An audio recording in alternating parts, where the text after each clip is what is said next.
হৃদয়ে আছে। এই অঞ্চলের মানুষ ভিতরে ইলিয়াস আলী এই এলাকাকে একটি অবহেলিত জনপদ থেকে উন্নত জনপদে উনি পরিণত করেছিলেন। সেই জায়গা থেকে যখন বিগত ফ্যাসিস্ট সরকার কর্তৃক ওনাকে গুম করে ধরা হয়েছে এবং ওনার সন্ধান আমরা পাইনি, তার পরবর্তীতে এই এলাকায় আমি ওনার এই কর্মসূচি এবং ওনার এই মানুষের সাথে সম্পৃক্ত হই। সেই জায়গা থেকে মানুষের আস্থা এবং বিশ্বাসের সংসদ সদস্য হয়ে আসা। তো আপনাদের সকলকে ধন্যবাদ, আমাকে ভোট দিয়ে আপনারা নির্বাচিত করেছেন। শুধু নির্বাচন নয়, একটি মানুষের নির্বাচনে জয়লাভ করা শুধু একটি পদ নয়, এটি একটি দায়িত্বও বটে। সেই দায়িত্ব আমি সুষ্ঠুভাবে পালন করার চেষ্টা করে যাচ্ছি। আমরা বিগত 3 মাস আগে থেকে প্রায় 4 মাস কাছাকাছি যে নির্বাচন হয়েছে, নির্বাচনের পরবর্তীতে আমি আপনাদের জন্য কোথায় কি প্রয়োজন সেগুলো চিহ্নিত করেছি এবং পর্যায়ক্রমে সেগুলো আমরা ব্যবস্থা করছি আপনাদের সমস্যার সমাধান করার জন্য। কিছুদিন আগে আপনাদের কয়েকবার 2বার শিলাবৃষ্টি হয়েছে। শিলাবৃষ্টির কারণে আপনাদের ঘর অনেকের ঘর নষ্ট হয়ে গেছে, আমি দেখে এসেছি। আপনাদের অনেকের পানির সমস্যা আছে, টিউবওয়েল দিতে পারি না, কারণ এখন যে টিউবওয়েল ছাড়া পানি উঠে যায়, সেই টিউবওয়েল একটা স্থাপন করতে গেলে অনেক টাকা ব্যাপার, 1.5 লাখের উপরে টাকা, প্রায় 2 লাখের কাছাকাছি লাগে। সেটা প্রতি ঘরে ঘরে দেওয়া সম্ভব না।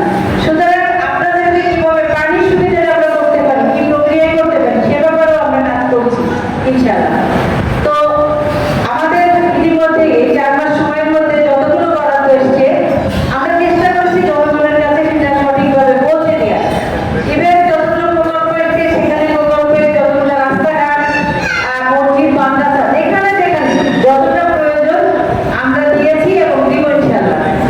তো আপনারা দেখেছেন যে বিগত দিনে যে আমাদের 2 দিন আগে যে আমাদের বাজেট হলো বাংলাদেশ সরকারের যে পরিকল্পনা, যে আগামী বাংলাদেশকে একটি পরিবর্তনশীল এবং উন্নত সমৃদ্ধ বাংলাদেশে পরিণত করার জন্য এদেশের সাধারণ মানুষ, নিম্ন শ্রেণীর মানুষের কথা চিন্তা করে কিন্তু এই বাজেট প্রণয়ন করেছেন সরকার।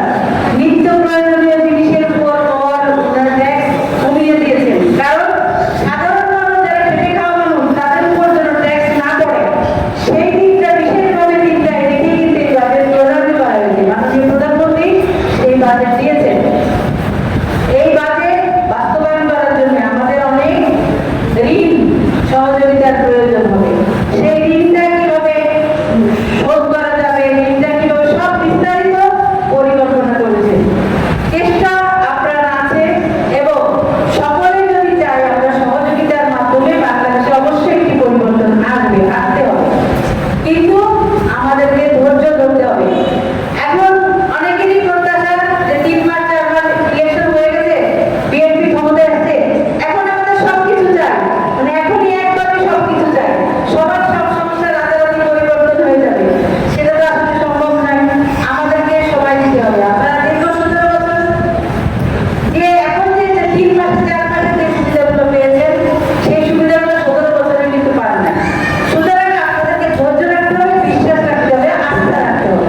সেই কারণে আপনারা আমাকে সময় দিবেন। আপনাদের সব সমস্যা না হলেও আমি চেষ্টা করবো অধিকাংশ সমস্যার যাতে সমাধান করা যায়, সেই লক্ষ্যে আমরা বিভিন্ন জায়গায় কাজ করছি, বিভিন্ন সরকারি এবং বিভিন্ন দপ্তরে আমরা সেখানে কথা বলছি, যেটা যেটা প্রয়োজন আমরা সেগুলো কাজ করছি। সুতরাং আপনারা সবাই সেই ধৈর্যটুকু রাখবেন যে আমাদের কাজ হবে, তবে আমাকে সময় দিতে হবে। আমি প্রথমেই ধন্যবাদ জানাতে চাই মাননীয় প্রধানমন্ত্রী তার জন্য তারেক রহমানকে। উনি আমাদের সকল তান্ত্রিক জনগোষ্ঠীর সারা দেশের তাদের জন্য এই মানবিক সহায়তা প্রেরণ করেছে। সেই সাথে আমি ধন্যবাদ জানাতে চাই আমাদের আসনের সংসদ সদস্য ম্যাডামকে, উনি তার ব্যস্ততার মধ্যে আমাদেরকে সময় দিয়েছেন। ম্যাডাম ইতিমধ্যে বলেছেন যে আপনাদের আসলে এক একটা জায়গার এক এক রকম চাহিদা থাকে, এক এক রকম প্রয়োজন থাকে। তো উনি যেটা বিবেচনা করেছেন যে আপনাদের মতো গ্রাম সরকারের মানুষ সরকার যেটা দিবেন, আমি আপনাদেরকে অনুরোধ করবো, বিশেষ অনুরোধ যে সরকারের পক্ষ থেকে